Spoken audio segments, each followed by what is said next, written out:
반갑습니다. 잘 지내셨어요?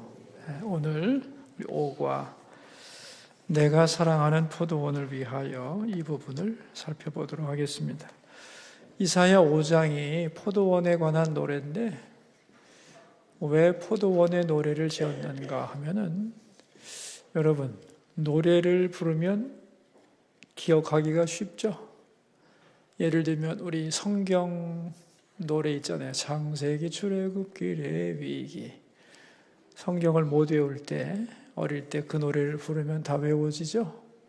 바로 그런 겁니다. 포도원의 노래를 지어서 포도원의 농부이신 하나님과 포도원인 이스라엘의 관계를 백성들이 다 기억할 수 있도록 하기 위해서 포도원의 노래를 지은 겁니다. 그거를 부르면서 하나님 앞에 우리가 어떤 존재이고 어떻게 되어야 됐는가, 오늘의 이런 일들은 왜 일어났는가를 깨닫게 하기 위하여 지은 노래가 바로 포도원의 노래인데 그게 이사야 5장의 내용이 되는 겁니다. 여기 우리 65페이지 두 번째 문단에 보면은 사람들은 자기를 비난하는 이야기를 좋아하지 않습니다. 맞죠? 하물며 왕의 대한 잘못을 밑에 사람이 지적하면 좋아할 왕이 어디 있겠어요? 그래서 하나님의 명령을 받았더라도 예언자들은 왕의 잘못을 지적하는 게 쉬운 일은 아니었던 거죠. 그래서 많은 지혜가 필요했던 거예요. 그래서 이제 이런 일이 있었다고 하는 나단이 다윗에게 잘못을 얘기할 때 돌려 말하잖아요. 왕이여, 이런 일이 있었습니다. 어느 부잣집에 손님이 왔는데 그 부자는 손님을 대접하기 위해서 자기의 많은 양떼들이 아니고 과부가 가지고 있는 암양 한 마리, 그죠? 양 한 마리를 잡아서 주었다. 그런 얘기를 하면서 다윗이 그 말을 듣고 남의 얘기니까 얼마나 예민하게 판단을 했겠어요? 그러자 그게 바로 당신입니다. 그러잖아요. 그래서 빼도 박도 못하게 심판하는 그런 얘기가 나오는데 그것이 바로 마지막 두 줄에 보면은 이것은 이스라엘 백성의 죄를 지적하는 하나님의 방법이었다.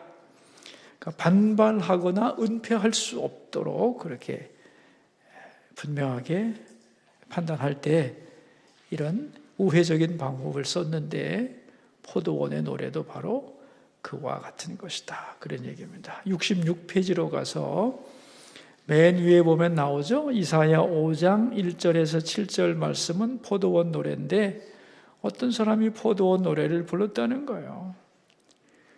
아주 좋은 극상품 포도나무를 심었는데 정성을 다하여 길렀지만 들포도가 맺혔는데 어떻게 하면 좋겠습니까? 그러자 사람들이 찍어버려. 그랬다는 거죠. 그러자 말 잘했어. 바로 당신들이 들포도입니다. 라고 이사야는 말을 했던 거죠. 66페이지 마지막 두 번째 문단 보시면 말 잘했어. 그것이 바로 여러분의 모습입니다. 포도원 주인은 하나님이고 그 나무들은 당신이요. 하고 하나님이 하신 말씀을 선포했던 것입니다. 우리 67페이지 두 번째 문단인데요. 같이 한번 읽어요. 내가 포도원을 위해 무엇을 더 할 수 있겠느냐? 더 이상 할 것이 없다는 것입니다. 그러므로 이렇게 하겠다. 5절 울타리를 걷어버리겠다. 그리고 6절 망가지게 내버려 두겠다. 비도 내리지 않겠다. 그래서 황폐하게 되리라. 이것이 본문의 내용입니다. 그러면은 이것만 들으면 굉장히 가슴이 서늘하고 무서운 얘기가 되지만은 사실은 그 내용 속에는 하나님의 절절한 사랑과 그 백성을 향한 안타까운 마음이 들어있다는 것을 우리가 이해할 필요가 있다는 거죠. 자, 그래서 두 번째 우리 가운데 문단 보시면 변질된 포도 나오죠. 하나님이 이사야에게 이 노래를 지어 부르게 한 목적 세 가지. 첫째가 뭐예요? 이스라엘 백성이 지은 죄가 뭔지를 깨닫게 하시려는 것. 둘째, 왜 그 나라에 기근과 재앙과 전쟁이 있는지를 설명하려는 것. 세 번째, 그럼에도 불구하고 하나님이 얼마나 그들을 사랑하시는지 알게 하려고 포도원의 노래를 지었다. 그런 얘기죠. 그러면 하나님께서 당신의 종 선지자에게 이 노래를 지으라고 한 이유가 있는 거죠. 백성들의 마음을 다 알고 있는 거예요. 하나님은. 백성들의 마음은 한마디로 뭐예요? 우리가 선민인데 왜 이렇게 역경이 많고 고난이 많으냐? 하나님은 우리를 사랑하지 않느냐? 능력 없냐? 왜 그러냐? 이 하나님께 원망을 돌리고 있을 때 하나님이 아니라는 거죠. 마지막 줄, 67페이지 마지막 줄이 바로 그거죠.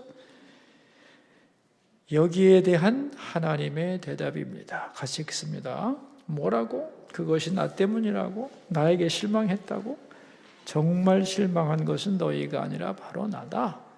내가 너희에게 얼마나 많은 정성을 기울였는가. 내가 이스라엘이라는 포도원을 어떻게 만들었는데 하나님은 그들을 위해 하신 일을 보여주십니다. 여기서 출애굽 역사가 등장합니다. 그 밑에 여러 개를 써놨지만 내용은 세 가지예요. 내가 너희를 출애굽시켰다.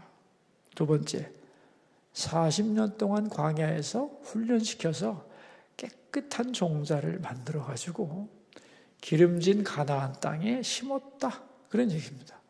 그래서 이제 거기서 번성하면서 율법 말씀대로 살면서 축복의 통로가 되라는 것이 나의 간절한 너희를 향한 소망이었다는 거예요. 그런데 들포도가 맺혔다는 거예요. 들포도가. 이스라엘이 바로 들포도였다. 그런 얘기입니다. 자, 우리 69페이지로 가서 극상품 포도와 들포도의 차이. 먼저는 극상품 포도나무가 왜 들포도가 되었는가? 여러 가지 원인이 있지만 세 번째, 첫 번째 문단의 마지막 두 줄이에요.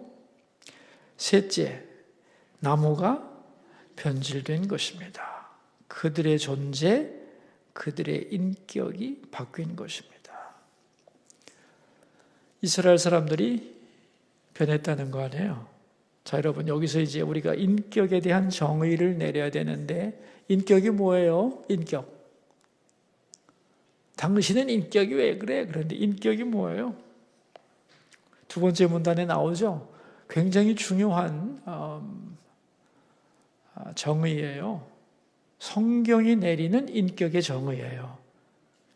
일반 사회학이나 심리학에서 내리는 정의가 아닙니다.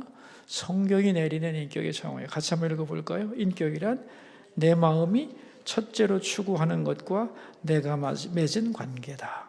그게 인격이에요.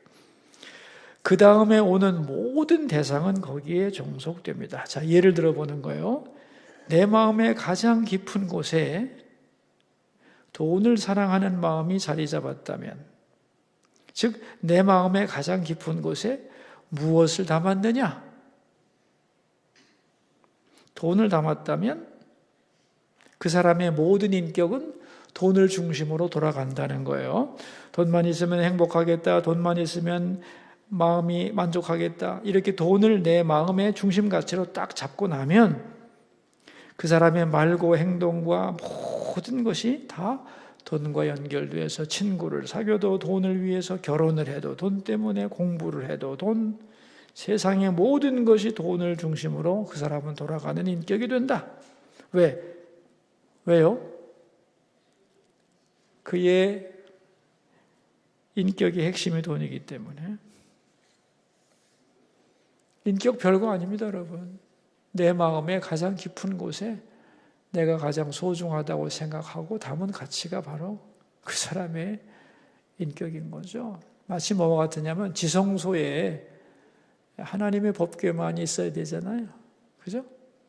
그러니까 지성소에 원래 하나님이 원했던 것은 우리 마음의 구조상 하나님과 그 말씀이 임재해 계시면 되는 거 아니에요. 그러면 그게 극상품 포도나무라는 거예요. 그런데 하나님 이외에 다른 것을 담았다. 예를 들면 자식을 담았다든가 세상의 명예를 담았다든가 이렇게 되면 이제 그게 겉모습은 똑같은 인간인데 내면이 바뀌어버린 변질된 인간, 즉 들포도가 되는 거다. 그런 얘기입니다. 여러분, 들포도와 진짜 극상품 포도는 겉으로 구분이 안 돼요. 겉으로 구분 안 됩니다. 중요한 것은 그 사람의 가장 깊은 내면 속에 최고로 가치를 둔 게 뭐냐에 따라서 그 사람의 인격은 달라지는 거예요. 그게 바뀌지 않으면 안 되는 거죠. 그래서 여기 마지막 문단을 보시면 69페이지 마지막 문단을 한번 읽어봐요, 우리. 그렇다면 극상품 포도와 들포도의 차이가 뭘까요? 마음의 가장 깊은 곳에 무엇이 들어있는가? 거기에 따라 달라지는 것입니다. 겉으로는 똑같은 인간이지만 그 사람의 중심에 있는 것에 따라 인격이 달라집니다. 마음의 중심이 하나님을 붙잡느냐, 다른 것을 붙잡느냐, 그것이 극상품 포도와 들포도의 차이입니다. 결국 들포도는 하나님을 떠난 개인과 공동체의 모습입니다. 하나님이 가장 귀하게 생각하는 것은 우리 마음의 중심에 누구를 두고 있느냐는 거죠. 하나님을 두고 있으면 하나님께는 영광이 되고 우리는 극상품 포도와 나무가 되는 거죠. 축복의 통로가 되는 거예요. 그래서 하나님만 믿으면 그럼 어떻게 먹고 사나? 이런 생각을 할 텐데 하나님이 거기에 대해서 다 훈련을 시켰잖아요. 그죠? 강대국 의지하지 마라. 하나님만 섬기면 강대국 내가 다 물리쳐 주는 건 네가 봤지. 어? 만나와 메추라기로 농사 짓지 않아도 다 먹이는 거 봤지. 네가 너의 중심만 잘 지켜가면 모든 것이 선물이다. 그게 하나님이 가르쳐 주시는 성경의 내용입니다. 우리는요, 부지런히 일을 해가지고 몸이 닳도록 일해야 먹고 산다 생각하지만 그런 거 아닙니다, 여러분. 몸이 닳도록 일을 해도 굶을 수도 있습니다. 하나님이 복을 주셔야 사는 거예요. 그러니까 우리 마음을 어떻게 관리하느냐가 그렇게 중요한 거죠. 자, 이제 이렇게 됐는데, 그럼 이제 극상품 포도가 들포도가 된 거 아니에요? 그럼 이제 어떻게 하면 되냐 이거예요. 이제 어떻게 해야 되겠냐? 다시 극상품으로 만들기 위해서는 어떻게 해야 되냐? 자, 여기 우리 가운데 문단 보면은 이런 얘기가 나오는데 한번 찾아보세요. 인격과 존재를 바꾸는 방법은 하나밖에 없습니다. 찾으셨어요? 같이 읽읍시다. 행동은 못 고칩니다. 왜냐하면 인격이 나무라면 행동은 열매이기 때문입니다. 잘못된 열매를 맺었는데 그 열매를 바꿀 수 있나요? 없습니다. 나무를 바꿔야지 열매를 바꿀 수는 없습니다. 그러므로 행동만 바꾸는 것은 불가능합니다. 그러니까 인격이 바뀌려면 그 마음 가장 깊은 곳에서 그가 원하는 핵심 가치가 변해야 합니다. 여러분, 핵심 가치는 안 변했는데 행동을 자꾸 바꾸라면 뭐가 되냐면 위선자가 되는 거예요. 위선자는 간단한 거예요. 고칠 수 없는 걸 고치라고 하니까 딴짓하는 거지. 눈속임 하는 거잖아요. 결국은 뭐가 돼요? 나무에서 열매를 맺는데 열매를 바꿀 수 있어요? 그 나무가 그 꼴인데?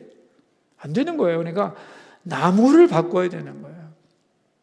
행위를 바꾸려고 하면 안 돼요, 여러분. 그 율법주의로 가는 거예요. 우리의 마음을 바꿔야 마음의 열매인 행위가 바뀌게 되는 거예요. 그죠? 그러면은 존재가 바뀌고 인격이 바뀌려면 뭐가 바뀌어야 된다고요? 그 사람이 생각하는 핵심 가치가 바뀌어야 돼요. 그런데 이 핵심 가치라고 하는 것은 자기가 가장 소중하게 여기는 거예요. 돈이든 권력이든 자식이든 내가 좋은 걸 갖다가 핵심 가치로 잡지 쓰레기 같은 걸 누가 핵심 가치로 잡겠어요. 내가 생각하는 세상에서 이거 없으면 안 돼 라고 생각하는 게 핵심 가치인데 그게 하나님이 아닌 경우에는 들포도가 되니까 극상품 포도나무로 바꾸려면 그것이 내가 지금까지 믿고 사랑하고 의지했던 것이 정말로 아무 쓸데없는 거다 라는 걸 깨닫게 해야 되는 거죠. 그죠? 그게 뭐예요? 그게 심판이고 그게 고통인 거예요. 왜냐하면 내가 가장 좋아했는데 하나님이 그거 아무것도 아니라는 걸 가르쳐 주려면 그걸 배우려면 얼마나 힘들겠어요, 여러분. 그죠? 무슨 말인지 이해하시죠? 이거 없으면 난 못 살아 그랬는데 그거 아무것도 아니거든. 여러분, 그걸 그렇게 가치가 변하려면 얼마나 눈물이 나야 되겠어요?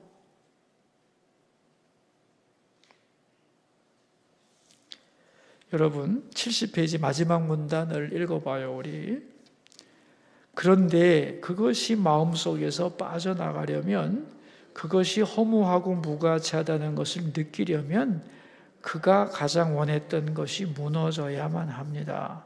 그것을 제거해야만 그 자리에 하나님이 들어오시는 것입니다. 그것을 위해 담을 헐어버리겠다. 다시 말하면 적들이 침공하고 짓밟도록 하겠다. 그리고 황폐하게 만들 것이라는 뜻입니다. 포도밭이 황폐하게 될 거야. 그 말은 뭐냐면은 가치관을 바꿔줄 거라는 거 아니에요. 그래서 이제 이게 다른 말로 말하면 다음 페이지 71페이지로 가면은 하나님의 극약 처방. 여러분, 극약 처방은 힘든 거죠. 극약 처방까지 안 가는 게 좋은 거잖아요. 근데 우리가 안 바뀌려고 하면 하나님이 버리면 돼요. 그냥 그래 그렇게 살다 죽어 그러면 되는 건데, 안 돼. 너를 내가 버릴 수는 없는데 너는 변했어. 근데 난 너를 버리기 싫거든. 그럼 어떻게 해야 돼요? 극약 처방을 써야 합니다. 그래서 정말로 믿음 있는 사람은 고난 속에서도 사랑을 느끼는 거예요.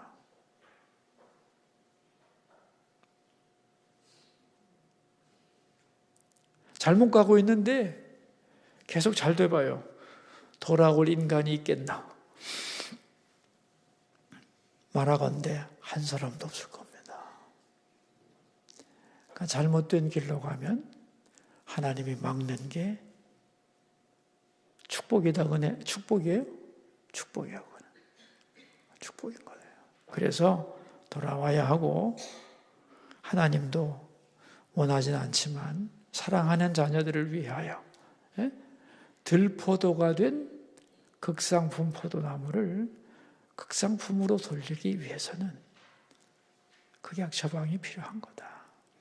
제가 신학교에서 강의하다가 한 얘기를 거기서 놨어요. 왜 이스라엘 사람들은 하나님을 떠나고 범죄했을 때 왜 나라가 망하나 하고 하는 어떤 학생의 어느 전도사님의 질문에 대해서 제가 대답을 해준 거예요. 왜 이스라엘은 죄가 쌓이고 쌓이면 나라가 망했을까?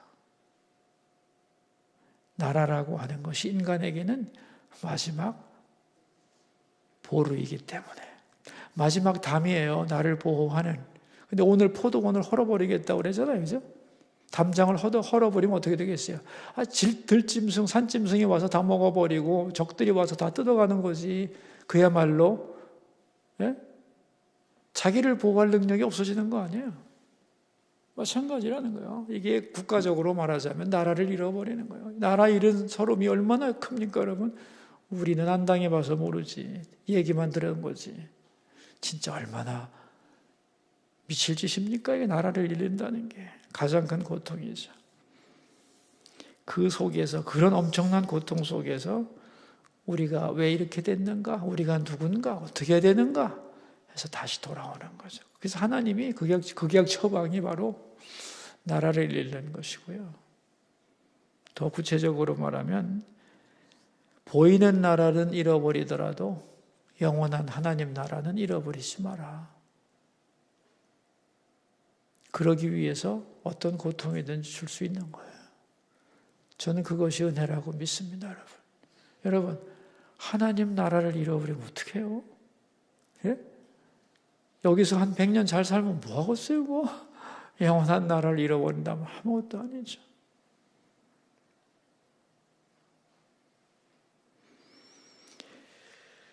그래서 여기 71페이지 밑에서 하나, 둘, 셋, 넷, 다섯, 여덟째 줄, 밑에서 여덟째 줄이네요. 지금 보이는 나라를 잃더라도 영원한 나라를 잃지 말라는 뜻으로 받아들이라는 것입니다.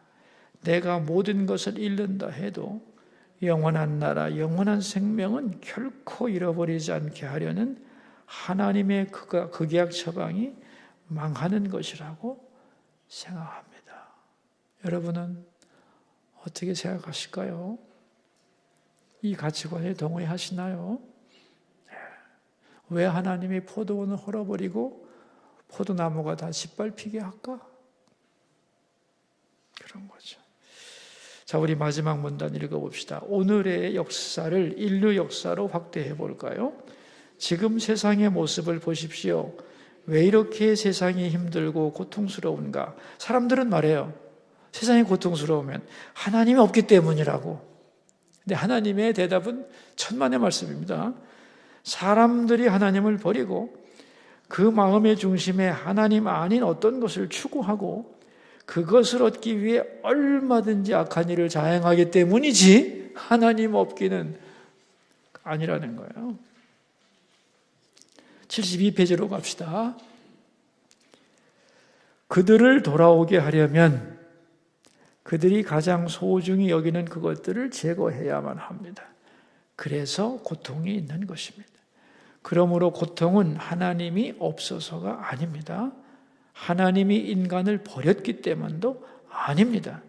잘못된 것을 버리고 하나님께로 돌아오라는 사랑의 부르심입니다.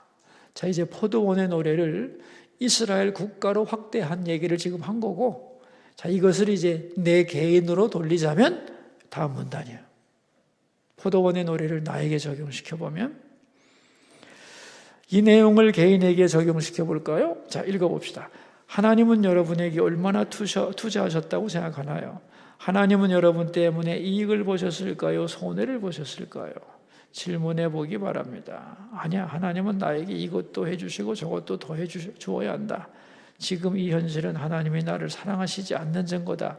이것이 맞습니까? 아니면 하나님은 나에게 충분히 해주셨는데 내가 하나님 외에 다른 것을 붙잡고 열매 맺지 못해서 하나님이 나를 향해 탄식하고 계신가? 어느 쪽입니까? 힌트를 드린다면 하나님은 말씀했습니다. 내가 무엇을 더 할 것이 있으랴. 자, 이제 포도원이 납니다. 황명한이라고 하는 걸 놓고 딱 보면 하나님은 황명한이를 극상품 포도로 만들기 위해서 엄청난 투자를 하셨는데 지금까지 심각해지네요. 그 질문을 딱 나에게 들이대니까 심각해지네. 나는 정말 극상품인가?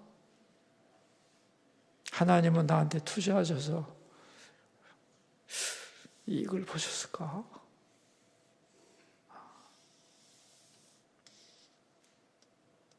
그래서 이제 우리가 대답을 제대로 해야 된다는 건데 그 대답에 모델이 나와 있죠. 하나님이 나에게 세 번째 문단 해준 것이 없는 것이 아니라 많습니다. 그런데 제가 하나님을 버리고 헛된 것을 추구했습니다. 그래 들포도가 되었고요. 잘못했습니다. 지금 이 내로가 과분한 은혜인데 이 고통도 나를 부르시는 사랑인 줄 믿습니다. 이래야 되는 거예요.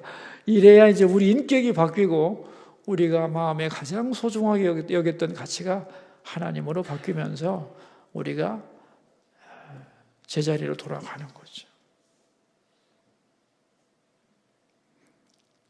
그 다음 문단은 뭐냐면은 사람들은 해결책을 찾는데 다른 해결책이 없고 하나님 앞에 돌아오는 게 해결책이지. 일리 돌리고 전례부 돌려봤자 꼼수지 뭐 안 되는 거죠. 돌아오는 게 해결책이다. 자, 우리 마지막 두 줄 한번 읽어봐요. 우리 72페이지. 우리가 하나님의 영광 그러는데 하나님의 영광이 뭡니까? 어떻게 하는 것이 하나님께 영광을 돌리는 겁니까? 하나님께 영광을 돌린다는 것은 쉽게 말하면 하나님 잘하셨습니다. 이렇게 칭찬하는 것입니다. 지금 제가 경제적으로 어렵고 몸도 아프지만 하나님 잘하셨습니다. 저 불평하지 않겠습니다. 하나님은 저에게 너무도 후하셨습니다. 그리고 참 오래 기다려주셨습니다. 제가 잘못했습니다. 용서해 주세요. 주님께로 가까이 가겠습니다. 그럼 이게 해답이고 또 이렇게 되면 문제가 풀려요. 예? 자, 우리 74페이지로 가서 자, 그럼 우리 문제를 한번 풀어보고 마치도록 하죠. 1번 문제. 하나님께서 이사야에게 포도원 노래를 지어 부르게 하신 세 가지 이유는 무엇인가요? 지은 죄가 뭔지 깨닫게 하려고. 두 번째, 왜 이렇게 어려운 일들이 일어나는지 알려주려고. 그죠? 세 번째는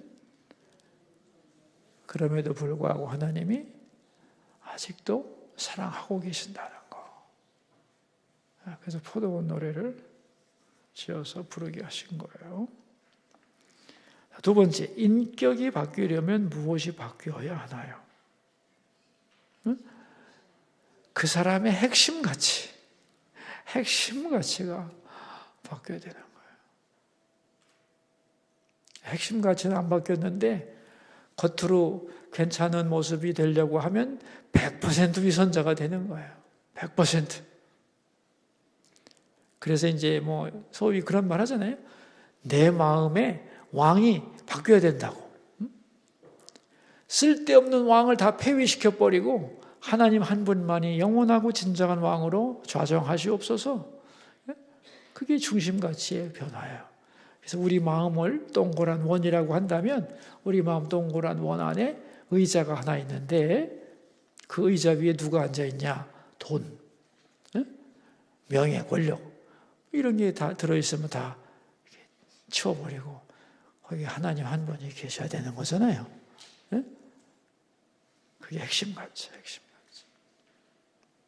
그래서 그 핵심 가치가 뭐냐가 지성소에 들어있는 거고 성소에 들어있는 세 가지 뭐예요? 기도하는 분향단과 그죠? 떡상과 그죠? 또 뭐가 있어요? 떡상, 분향단 등대. 그것을 어떻게 사모하고 어떻게 방법을 취하고 뭘로 만족하느냐를 보여준다고 그랬잖아요. 그죠?